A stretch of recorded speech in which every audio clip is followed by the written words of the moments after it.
श्री शिवाय नमस्तुभ्यम। ओम नमः शिवाय। आज की इस वीडियो में आप सुनेंगे सावन मास महात्म्य कथा का 7वां अध्याय। तो भगवान शिव और माता पार्वती का ध्यान करते हुए इस पावन और परम कल्याणकारी कथा का श्रवण करते हैं। आज की कथा में मंगला गौरी व्रत का वर्णन तथा व्रत कथा। भगवान शिव बोले, हे सनत कुमार, अब मैं तुम्हें अति उत्तम भौम व्रत का वर्णन बताऊंगा, जिसके अनुष्ठान करने मात्र से ही वैधव्य नहीं होता। विवाह होने के पश्चात 5 वर्षों तक यह व्रत करना चाहिए। इसका नाम मंगला गौरी व्रत है। यह पापों का नाश करने वाला है। विवाह के पश्चात प्रथम श्रावण शुक्ल पक्ष के पहले मंगलवार को यह व्रत आरंभ करना चाहिए। केले के खंभों से सुशोभित एक पुष्प मंडल बनाना चाहिए और उसे अनेक प्रकार के फलों तथा रेशमी वस्त्रों से सजाना चाहिए। उस मंडप में अपने सामर्थ्य के अनुसार देवी की सुवर्णमयी अथवा अन्य धातु की बनी हुई प्रतिमा स्थापित करनी चाहिए। उस प्रतिमा को 16 उपचारों से, 16 दुर्वा दलों से, 16 चावलों से तथा 16 चने की दालों से मंगला गौरी नामक देवी की पूजा करनी चाहिए और 16 बत्तियों से 16 दीपक जलाने चाहिए। दही तथा भात का नैवेद्य भक्ति पूर्वक अर्पित करना चाहिए। देवी के पास ही पत्थर का सील तथा लोढ़ा स्थापित करना चाहिए।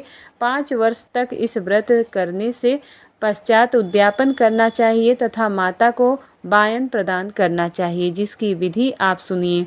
अपने सामर्थ्य के अनुसार एक पल प्रमाण सुवर्ण की अथवा उसके आधे प्रमाण की अथवा उसके भी आधे प्रमाण की मंगला गौरी की प्रतिमा निर्मित करानी चाहिए।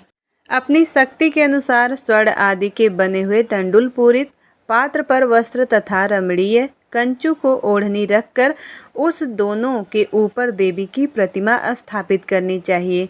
पास में चांदी से निर्मित सील तथा लोढ़ा रखकर माता को वायन प्रदान करना चाहिए। इसके बाद 16 सुवासिनियों को प्रयत्न पूर्वक भोजन कराना चाहिए। हे विप्र, इस विधि से व्रत करने पर 7 जन्मों तक सौभाग्य बना रहता है और पुत्र आदि के साथ संपदा विद्यमान रहती हैं। सनत कुमार बोले, सर्वप्रथम इस व्रत को किसने किया था और किसको इसका फल प्राप्त हुआ है? हे शंभु, जिस तरह से मुझे इसके प्रति निष्ठा हो जाए, कृपा करके वैसे ही बताइए।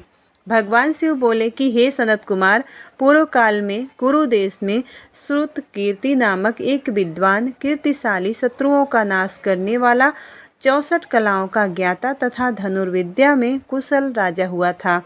पुत्र के अतिरिक्त अन्य सभी शुभ चीजें उस राजा के पास थी। अतः वह राजा संतान के विषय में अत्यंत चिंतित हुआ और जब ध्यानपूर्वक देवी की आराधना करने लगा, तब उसकी कठोर तपस्या से देवी प्रसन्न हो गई और उससे यह वचन बोली कि सुव्रत वर मांगो।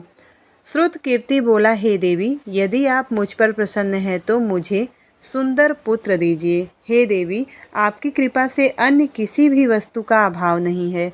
उसका यह वचन सुनकर पवित्र मुस्कान वाली देवी माता ने कहा कि हे राजन, तुमने अत्यंत दुर्लभ वर मांगा है, फिर भी कृपावश मैं तुम्हें अवश्य दूंगी। किंतु हे राजेंद्र सुनिए, यदि परम गुणी पुत्र चाहते हो तो वह केवल 16 वर्ष तक जीवित रहेगा, और यदि रूप तथा विद्या से विहीन पुत्र चाहते हो तो दीर्घजीवी होगा। देवी का यह वचन सुनकर राजा चिंतित हो उठा और पुनः अपनी पत्नी से परामर्श करके उसने गुणवान तथा सभी शुभ लक्षणों से संपन्न 16 वर्ष की आयु वाला पुत्र मांगा। तब देवी ने भक्ति संपन्न राजा से कहा कि हे नृपनंदन, मेरे मंदिर के द्वार पर आम का वृक्ष है, उसका एक फल लाकर मेरी आज्ञा से अपनी भार्या को उसे भक्षण करने हेतु प्रदान करना, जिसे वह शीघ्र ही गर्भ धारण करेगी, इसमें संदेह नहीं है। प्रसन्न होकर राजा ने वैसा ही किया और उसकी पत्नी ने गर्भ धारण कर लिया। 10वें महीने में उसे देवतुल्य सुंदर पुत्र को जन्म दिया। तब हर्ष तथा शोक से युक्त राजा ने बालक का जात कर्म आदि संस्कार किया और शिव का स्मरण करते हुए उसका नाम चिरायु रखा। इसके बाद पुत्र के 16 वर्ष के होने पर पत्नी सहित राजा चिंता में पड़ गए और वे विचार करने लगे कि यह पुत्र बड़े कष्ट से प्राप्त हुआ है। और मैं इसकी दुखद मृत्यु अपने ही सामने कैसे देख सकूंगा।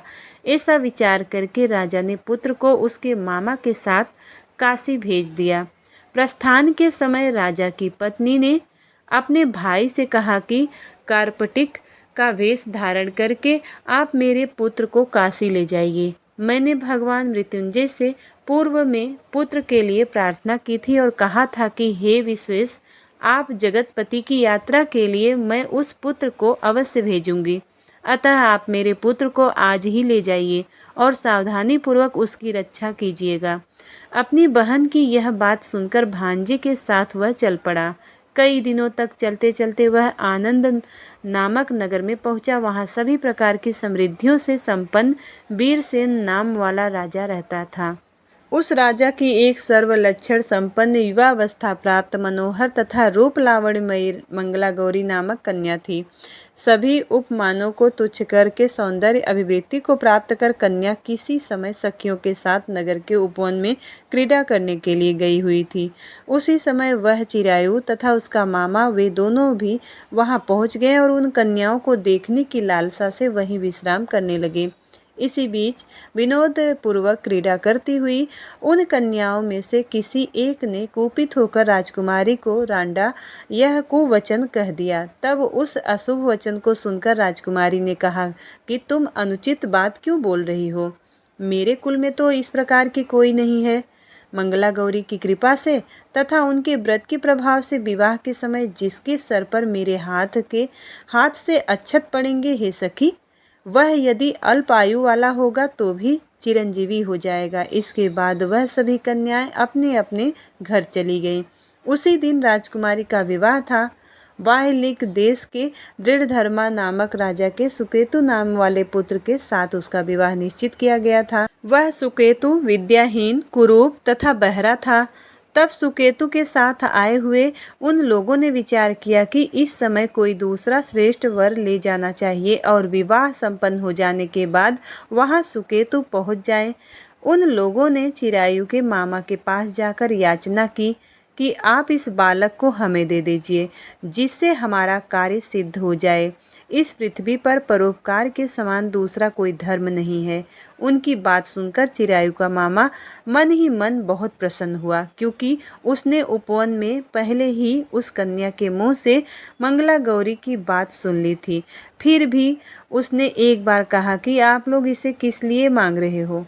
कार्य की सिद्धि हेतु वस्त्र अलंकार आदि मांगे जाते हैं, वर तो कहीं नहीं मांगा जाता। तथापि आप लोगों का सम्मान रखने के लिए मैं इसे दे रहा हूँ। इसके बाद चिरायु को वहां ले जाकर उन लोगों ने विवाह संपन्न कराया। सप्तपदी आदि के हो जाने पर रात्रि में शिव पार्वती की प्रतिमा के समक्ष उस चिरायु ने हर्ष युक्त होकर मंगला गौरी के साथ शयन किया और उसी दिन चिरायु के 16 वर्ष पूर्ण हो चुके थे और अर्धरात्रि में साक्षात काल सर्प रूप में वहां आ गया। इसी बीच संयोगवश राजकुमारी जाग गई और उसने उस महासर्प को वहां देखा और वह भय से व्याकुल होकर कांपने लगी। तभी उस कन्या ने धैर्य धारण कर 16 उपचारों से सर्प की पूजा की और पीने के लिए उसे दूध दिया। उसने दीनता भरी वाणी से उस सर्प को प्रार्थना तथा स्तुति की। मंगला गौरी प्रार्थना करने लगी कि मैं उत्तम व्रत को करूंगी जिससे मेरे पति जीवित रहें। यह जिस तरह से चिरकाल तक जीवित रहें, आप वैसा ही कीजिए। इतने में सर्प वहां स्थित एक कमंडल में प्रवेश कर गया और उस मंगला गौरी ने अपनी कंचुकी से उस कमंडल को मुंह बांध दिया। अब इस बीच उसका पति अंगड़ाई लेकर जाग गया और अपनी पत्नी से बोला, हे प्रिय, मुझे भूख लगी है। तब वह अपनी माता के पास जाकर खीर, लड्डू आदि लेकर आई और उसके द्वारा दिए गए भोज्य पदार्थ को उसने प्रसन्न मन से होकर खाया और भोजन के पश्चात हाथ धोते समय उसके हाथ से अंगूठी गिर गई। तांबुल खाकर वह पुनः सो गया। अब उसके बाद मंगला गौरी कमंडल में फेंकने के लिए जाने लगी। विधि की कैसी गति है कि उस कमंडल में से बाहर की ओर जगमग करती हुई हार क्रांति को देखकर वह आश्चर्यचकित हो गई। घट में स्थित वह हार को उसने अपने कंठ में धारण कर लिया। इसके बाद कुछ रात शेष होते ही चिरायु का मामा आकर उसे ले गया। इसके बाद वर पक्ष के लोग सुकेतु को वहां ले गए और उसे देखकर मंगला गौरी ने कहा कि यह मेरा पति नहीं है। तब उन सभी ने उससे कहा कि हे शुभे, तुम यह क्या बोल रही हो? यहाँ तुम्हारा कोई परिचायक हो तो उसे हम लोगों को बताओ। मंगला गौरी बोली कि जिसने रात्रि में 9 रत्नों से बनी हुई अंगूठी दी है, उसकी अंगुली में इसे डालकर परिचायक निशानी देख लो। मेरे पति ने रात्रि में मुझे जो हार दिया था, उसके रत्नों का समुदाय कैसा है, इस बात को यह बताएं। यह तो कोई अन्य ही है। इसके अतिरिक्त रात्रि में आम सींचते समय उनका पैर कुमकुम से लिप्त हो गया था। वह मेरी जांघ पर अब भी विद्यमान है। उसे आप लोग शीघ्र ही देख लें। साथ ही रात में परस्पर भाषण तथा भोजन आदि जो कुछ भी किया गया, उसे भी यह बता दें। तब यह निश्चय ही मेरा पति है। इस प्रकार उसका वचन सुनकर सभी ठीक है कहने लगे कि किंतु जब एक भी बात न मिली, तब सभी ने सुकेतु को उसका पति होने से निषिद्ध कर दिया और वर पक्ष वाले जिस तरह से आए थे उसी तरह से चले गए वापस। उसके बाद अपने वंश को बढ़ाने वाले महान यश से संपन्न तथा परम मनस्वी मंगला गौरी ने पिता ने अन्न पान आदि का सत्र चलाया। उन्होंने वर पक्ष का वृतांत कानों कान सुन लिया कि स्वरूप से कुरूप होने के कारण लोगों के द्वारा किसी अन्य को वर के रूप में आदर पूर्वक लाया गया था। तब उन्होंने अपनी कन्या को पर्दे के भीतर बिठा दिया। इसके बाद 1 वर्ष बीतने पर यात्रा करके चिरायु अपने मामा के साथ यह देखने आया कि विवाह के बाद वहाँ क्या हुआ। तब उसे गवाक्ष के भीतर से देखकर वह मंगला गौरी अत्यंत प्रसन्न हुई और माता पिता से बोली कि मेरे पति आ गए हैं। राजा ने अपने सुसज्जनों को बुलाकर पूर्व में कहे गए सभी परिचायकों को निशानी को देखकर मंद मुस्कान वाली अपनी कन्या चिरायु को सौंप दी। राजा ने शिष्ट जनों को साथ लेकर विवाह का उत्सव कराया। इसके बाद राजा वीरसेन ने वस्त्र आभूषण आदि सेना, घोड़े, रथ और अन्य भी बहुत सी सामग्रियों को देकर उन्हें विदा किया। उसके बाद कुल को आनंदित करने वाला वह चिरायु पत्नी तथा मामा को साथ में लेकर सेना के साथ अपने नगर पहुंचा। लोगों के मुख से उसे आया हुआ सुनकर उसके माता पिता को विश्वास नहीं हुआ कि उन्होंने सोचा कि प्रारब्ध से अन्यथा कैसे हो सकता है। इतने में वह अपने माता पिता के पास आ गया और स्नेह से परिपूर्ण वह चिरायु भक्तिपूर्वक उनके चरणों में गिर पड़ा। तब वह अपने पुत्र का मस्तक चूमकर उन दोनों को परम आनंद प्राप्त किया। अब पुत्र वधू मंगला गौरी ने भी सास ससुर को प्रणाम किया। तब सास उसे अपनी गोद में बिठाकर सारा वृतांत शीघ्रतापूर्वक पूछने लगी। हे महामुने, तब पुत्र वधू ने भी मंगला गौरी के उत्तम व्रत महात्म्य तथा जो कुछ घटित हुआ था वह सब वृतांत बताया। हे सनत कुमार, मैंने आपसे इस मंगला गौरी का व्रत का वर्णन कर दिया। जो कोई भी इसका श्रवण करता है अथवा जो इसे कहता है, इसके सभी मनोरथ पूर्ण हो जाते हैं, इसमें संदेह नहीं है। सूत जी बोले कि हे ऋषियों, इस प्रकार शिव जी ने सनत कुमार को यह मंगला गौरी का व्रत बताया और उन्होंने सभी कार्यों को पूर्ण करने वाले इस व्रत को सुनकर महान आनंद प्राप्त किया। इस प्रकार श्री स्कंद पुराण के अंतर्गत ईश्वर सनत कुमार संवाद में श्रावण मास महात्म्य में मंगला गौरी व्रत कथन नामक 7वां अध्याय संपूर्ण हुआ। श्री शिवाय नमस्तुभ्यम। ओम नमः शिवाय। इसके आगे की कथा अगले अध्याय में सुनेंगे। उम्मीद करती हूँ वीडियो आपको पसंद आती है। यदि वीडियो पसंद आता है तो वीडियो को लाइक करिएगा। चैनल पर पहली बार आए हैं तो चैनल को सब्सक्राइब जरूर करिएगा और कमेंट बॉक्स में ओम नमः शिवाय जरूर लिखिएगा। तो मिलती हूँ अगली वीडियो में, तब तक के लिए श्री शिवाय नमस्तुभ्यम। ओम नमः शिवाय।